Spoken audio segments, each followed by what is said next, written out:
If many American conservatives were already agitated and colicky about President Obama's trip to Cuba, a photo op in Havana Monday pushed them into full-on apoplexy. Obama went to visit a memorial to national hero Jose Martí, and was then photographed standing in front of a huge mural of Che Guevara, the leftist guerrilla who along with Fidel Castro was a leader of Cuba's communist revolution. The reaction was harsh. The liberal site Talking Points Memo gathers a good sampling. The Drudge Report went with subtle innuendo and a funny callback to the Bush administration. Mission accomplished? ? One writer tweeted, "Finally, our POTUS is able to unearth the mural of a racist, terrorist, mass murderer who oversaw concentration camps." J. Nordlinger fumed. In Cuba, the Castros island prison, the American president has been photographed with looks of delight on his face in front of a dear, leader-ish image of Guevara.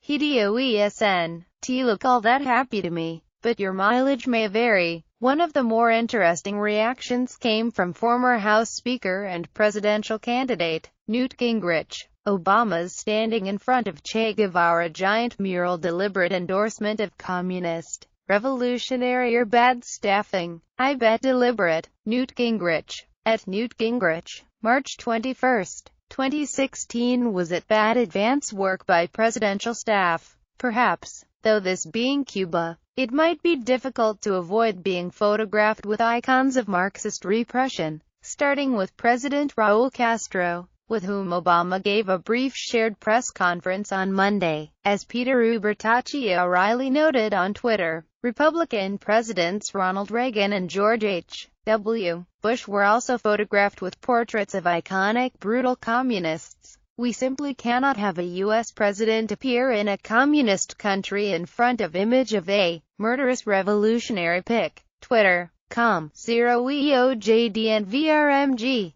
Peter Ubertaccio. At Professoru. March 21, 2016 In other words, getting your photo taken with monsters of the 20th century is an occupational hazard of diplomacy. Perhaps that's reason enough not to go. There is a good faith critique from some observers, especially on the right, who contend that no American president should go to Cuba while the Castros retrain power. They worry that visiting, shaking hands, and being photographed this way ratifies the regime. A crackdown on dissidents on the eve of the trip shows how, despite some reforms, the Cuban government remains unacceptably repressive. The fact that Castro was asked about political prisoners by CNN's Jim Acosta, and his puerile denial, show how the trip might positively affect that. Although a majority of Americans now oppose the embargo, one can mount a case for why Cuba ought to remain isolated and why visiting Cuba at all, setting aside the photo, is unwise. That is not what Gingrich is doing here with his not-so-subtle, and not-so-grammatical, suggestion that Obama is a secret communist and Che lover. But what if he's